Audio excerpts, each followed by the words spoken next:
please take a seat if you have one. Sarge, thank you for that introduction. You know, it's important for two reasons. One, I have been in and out of Iraq and Afghanistan over 38 times, and I don't think most people know, this audience may know, how many women we have in combat. How many women are not only doing their part, but doing jobs that most people didn't think women would do or could do. And the Sarge is an example of just that. You know, a Black Hawk helicopter is, anyway, I won't go into it all, but the point is that, you know, Sarge, what happened to you has happened to thousands of people. Governor and I talked about that earlier, the governor and I, about what we're doing here.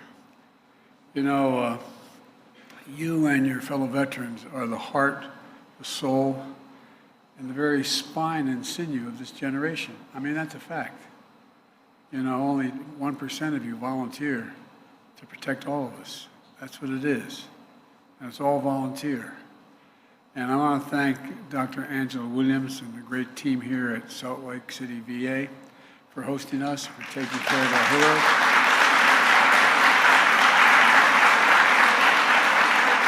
Mayor Mendenhall, thank you for the passport into the city. I appreciate that opportunity. And Governor Spencer Cox, thank you for your hospitality, but much more importantly, thank you for taking care of our veterans and for bringing along your beautiful family. And by the way, you know,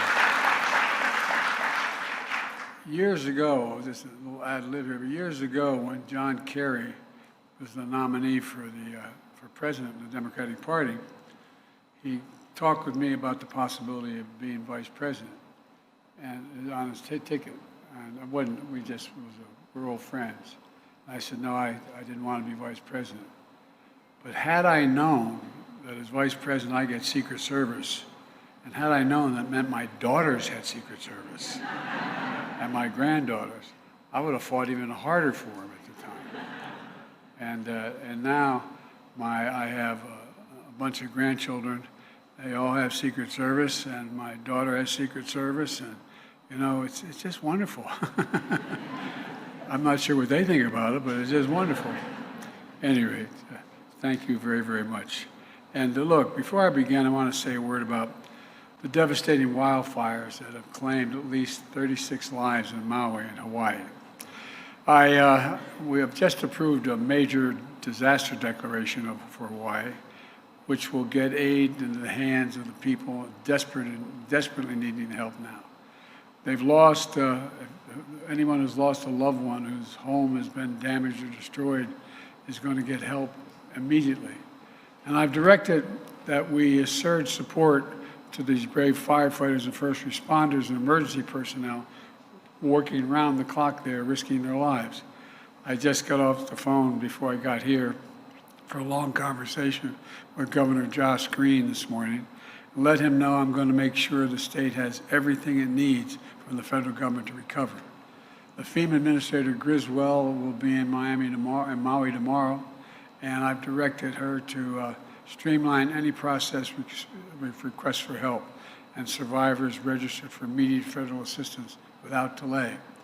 FEMA is surging disaster assistance personnel on the island, and they're going to help survivors get access to federal assistance. And you know, anybody who wants to know out there where to go if this is televised, that they can go to disasterassistance.gov, disasterassistance.gov, to learn if you're eligible for assistance. And I've ordered all available federal assets on the island, including the U.S. Coast Guard, the Navy 3rd Fleet, and the U.S. Army, to assist local emergency response crews along with the Hawaiian National Guard. We're working as quickly as possible to fight these fires and evacuate residents and tourists. In the meantime, our prayers with the people of Hawaii, but not just our prayers. Every asset we have will be available to them, and they've seen their homes, their business destroyed, and some have lost loved ones, and it's not over yet. But now, for the reason I'm here today. I've said it many times before. When I started saying it 30 years ago, I got criticized occasionally for saying it. I said, we have many obligations as a nation, but we only have one truly sacred obligation, and that's to equip those we send into harm's way and care for them and their families when they come home and when they don't. 1 year ago today, we met that sacred obligation when I signed, after fighting so damn hard for the PACT Act, to sign it into law. I want to thank all the veterans organizations for helping to make that happen, because it matters. The PACT Act is one of the most significant laws ever signed to help veterans exposed to toxic materials and help their families recover, as well as receive compensation. You remember what we mean by burn pits. You know, when we first started using the phrase burn pits, people kind of looked at us. But a burn pit is what you saw, basically the giant burn pit. The first one everybody was aware of was in 9/11 when the buildings came down. Remember all those firemen that died of cancer and how they got covered? Well, when firefighters first responded, that's what happened. Now, the burn pits in Iraq, where we're talking about, and in other countries, Afghanistan, even in parts of throughout the Middle East, they're the size of football fields, up to 100 yards long, 20 yards to 30 yards wide, and 8 to 10 feet deep. And everything you can imagine is thrown into these pits to incinerate them. The wastes of war, tires, poisonous chemicals, jet fuel, and so much more. Toxic smoke, thick with poison, spreads through the air and into the lungs of our troops and their hooches where they live nearby these facilities. I know, I've been there in Iraq and Afghanistan. I've seen them. And you can smell it in the air. You can sometimes see it. And when these troops came home, many of them the fittest and best trained warriors that we ever sent anywhere were exposed to these burn pits. They weren't the same. And thousands of troops had to live in their hooches not far from proximity from these burn pits. The one in Iraq, my son was about 400 yards from one of the burn pits, living there for a year in his hooch. They breathe that toxic material sometimes for months at a time. In the case of my son and his buddies, for an entire year, causing headaches, numbness, dizziness, cancer. This is not about my son, but just an example of how close it was. My son, Bo, was one of those persons. He went the fittest guy in his unit and came home and he came home but died of glioblastoma. It's personal for my family, but it's also personal for so many of you. Secretary of the VA, McDonough, and I just had a long talk. He couldn't be here today, but he can tell you we're determined to address this problem, come hell or high water, and compensate these veterans and their families who have suffered from the consequences of this tragedy. It was part of my unity agenda, as I called it, when I did my first last State of the Union, to try to bring the country together on things I thought we all could agree on. First was beating the opioid epidemic, and we're working like hell on that, tackling mental health crisis, and there is a mental health crisis in America. Supporting our veterans. Look, I delivered that speech in March of last year, and a few months later, in August, with veterans groups making the case and never giving up, the bipartisan PACT Act was on my desk to sign into law. Don't tell me we can't get things done when we work together. Democrats and Republicans work together to get that done. In particular, I want to thank Senator John Tester, the chair of the Senate Veterans Affairs Committee, and Representative Mark Takano as well, the ranking member of the House Veterans Affairs Committee, for their leadership. They never stopped fighting on behalf of the veterans and their families. We learned a horrible lesson after Vietnam, how harmful effects of exposure to Agent Orange took years to manifest themselves in veterans, leaving too many veterans unable to access care when they needed it and deserved it. And they had to prove beyond a reasonable doubt that that was the cause of their problem, which was difficult to prove in the long term. That's why I supported the Agent Orange Act of 1991, supporting veterans exposed to the harmful substances in Vietnam. Well, I didn't want to see that again. The PACT Act means today's veterans and their families won't suffer the same painful, frustrating delays and denials. And here's what the law does. It empowers the Veterans Administration, the VA, to move quicker to determine if a veteran qualifies for the benefits of the law. Benefits like monthly disability compensation and regular toxic exposure screenings. It also means new facilities, new research, and more healthcare workers at VA hospitals. It includes nearly, and one of the veterans raised this to me today, nearly $30 million for new outpatient clinics right here in Salt Lake City, right here.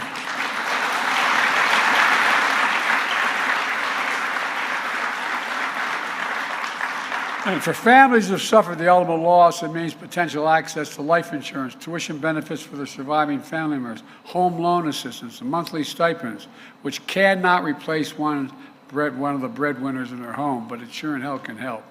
For example, surviving spouse of a veteran who died from toxic illness with 2 children could be eligible for roughly $2,300 a month for the rest of his or her life.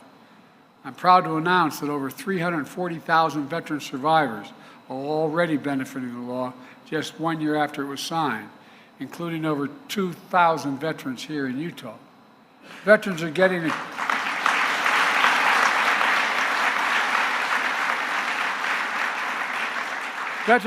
the care they deserve in every corner of the country. For example, there's an Army veteran served in Iraq now receiving care for prostate cancer at the VA in Seattle. He heard about the PACT Act and he applied for benefits the day I signed the law. Because he's already a VA patient, he didn't need to submit medical records or get separate exams. His application was approved. He's now received retroactive payments from the date the law was signed. Another Army veteran, now in New Hampshire National Guard with multiple deployments to Iraq and Kuwait, learned that he had that a friend and a soldier she deployed with were diagnosed with breast cancer. Just in case, she decided to get toxic exposure screening free at all veterans enrolled in the VA healthcare. She too was diagnosed with breast cancer. They caught the cancer early and she's currently being treated for it. And she's being granted 100% service-connected eligibility under the PACT Act, tripling her monthly payment benefits. For folks, it matters. This matters. Folks, we have a moral obligation. This goes beyond the financial. We have a moral obligation to respond to this. And I'm here today to spread the word so every veteran or surviving family member knows how to access benefits of this law. Because these conditions have already taken such a toll on so many veterans and their families, I directed the Department of Veterans Affairs to treat all 23 presumptive conditions in this law as applicable immediately, like chronic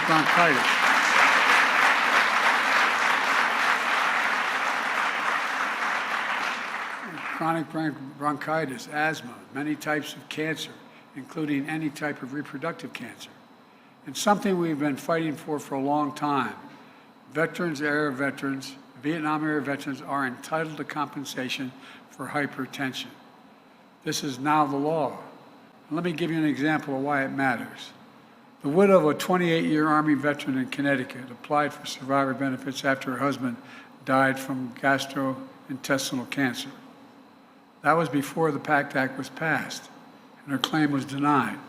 In April of this year, she learned about the PACT Act and reapplied. 1 month later, because of her husband's cancer, she's now presumed to be a service-connected under the PACT Act she claimed was approved. Now she's eligible for survivor's compensation for her son and further his education and the GI Bill. I'm urging veterans from those decades of war in Vietnam and Iraq, Afghanistan, to enroll in the VA health care, to get screened for toxic exposure, and to promptly file your claim. And for those watching this at home, visit va.gov/PACT, P-A-C-T. va.gov, I want to say it again, va.gov/PACT. File a claim or apply for VA healthcare now, or go to your local VA hospital and reach out to a veteran service organization like Disabled American Veterans, American Legion, Wounded Warriors Project, the Veterans of Foreign Wars if you need additional assistance. There's no deadline to submit a claim. But if you want to be eligible to receive retroactive benefits for last year, you have to sign up by Monday. So apply today. The VA will move as quickly as possible to resolve your claim and get the benefits you deserve. We're also taking other important steps to help the nation's veterans and service members. We're helping connect veterans to registered apprentice programs so they can transfer the skills they learned in the military to good-paying jobs here at home now that we're having the largest building boom in 40 years. The VA is launching a Transition Assistance Grant Program for organizations that help veterans and their spouses find jobs when they leave the military. The unemployment rate for veterans has hit an all-time low. It is now at 2.8%. 2.8%.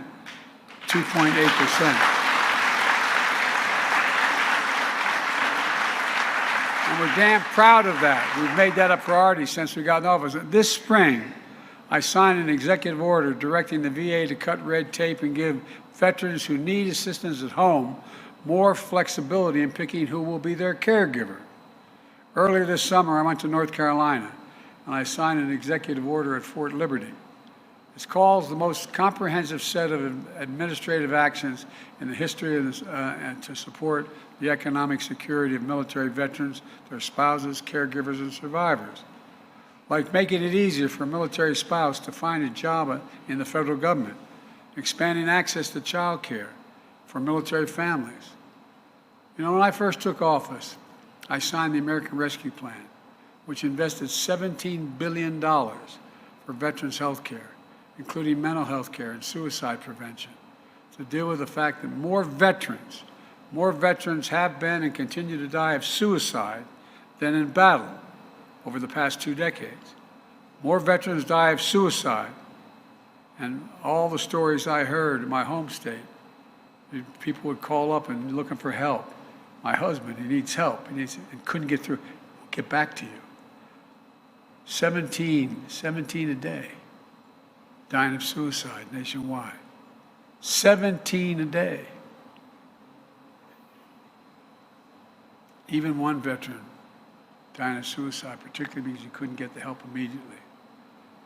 There's one too many. The VA is doing everything it can do, including expanding mental health screening, increasing access to legal financial support, hiring more mental health professionals, which was one. Where's my commander that was here? One that you brought up. We're hiring more. We're hiring.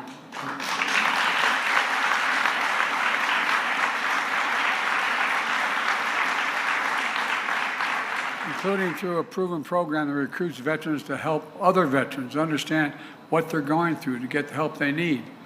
I can notice, I could stop for another second. You know, one of the things about the military, you're taught to be tough, stand alone, do what you need to do. And it's awful hard when you're having problems and you think you have a mental health problem to ask for help. It's really hard. There's no difference between having a mental health problem and breaking your arm or your leg. No difference. And you should not be worried about asking for help any more than you would if you broke your leg. We have to make sure people know there's nothing to be ashamed of in seeking that help. You know, think about this. I don't know how many of my tens of thousands of miles I've traveled through war zones. I don't know anybody who would not wonder whether or not what these veterans have seen would cause post-traumatic stress. It's enormous. It's an enormous problem. They just need help to get through this. We're working to end veterans' homelessness as well. No one should be homeless in this country, especially not those who served it, period.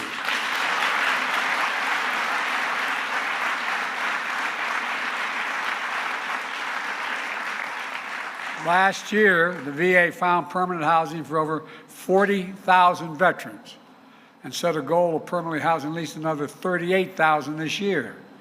And I'm proposing that the Congress join in and triple the number of rental assistance vouchers for extremely low-income veterans. Now.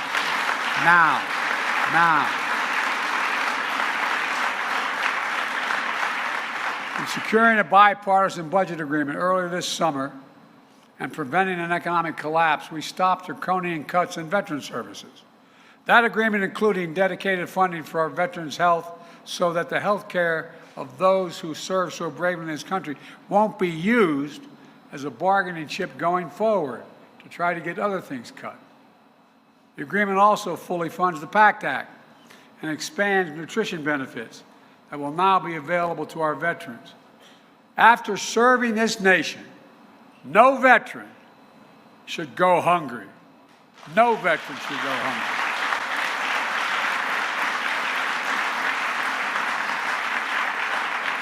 Just 2 weeks ago, I signed an executive order to significantly strengthen how the military handles sexual assault. We're moving the authority for addressing sexual assault claims to specialized independent military unit outside the chain of command. That was a long time in coming, but it's a big deal. And we all owe a thanks to Senator Gillibrand in New York for her leadership in this, so she did not give up till she got it done. And there's more to do, but we've made a lot of progress, and we've got to keep going. Let me close with this. After I signed the PACT Act into law last August, I handed the pen as a tradition. When you sign a piece of legislation, particularly a significant piece, you have the people who are responsible for getting it done for you on the stage with you when you sign it. And you traditionally give the pen to the most consequential person who helped that happen. We got finished, and I signed the pen to the widow and daughter of Sergeant First Class Heath Robinson, a veteran for whom the bill was named. His widow was also my wife's guest at the State of the Union. A family that suffered the greatest of losses, but turned their pain into purpose. I handed the pen, not to the mother, but to Sergeant Robinson's little girl, a lovely little kid sitting next to me. And she looked at me, and she said, "Thank you for my daddy. Thank you for my daddy." I think she was talking for all of us. Everyone who fought so hard came together to keep our promise to the veterans and to keep faith with our heroes. That's courage. That's character. That's who all of you are. Not hyperbole. I want to thank you all, Democrat, Republicans, Independents, for your work to get this bill to my desk and to get it signed. As I said, I was going to sign that bill come hell or high water, no matter how long I had to keep the Congress in. It's just another reminder of what we know to be true. We are the United States of America. There's nothing beyond our capacity when we decide to work together to get it done. We never fail when we do that, never on any major issue. So God bless you all, and let's continue to work together. And God save our veterans. Thank you.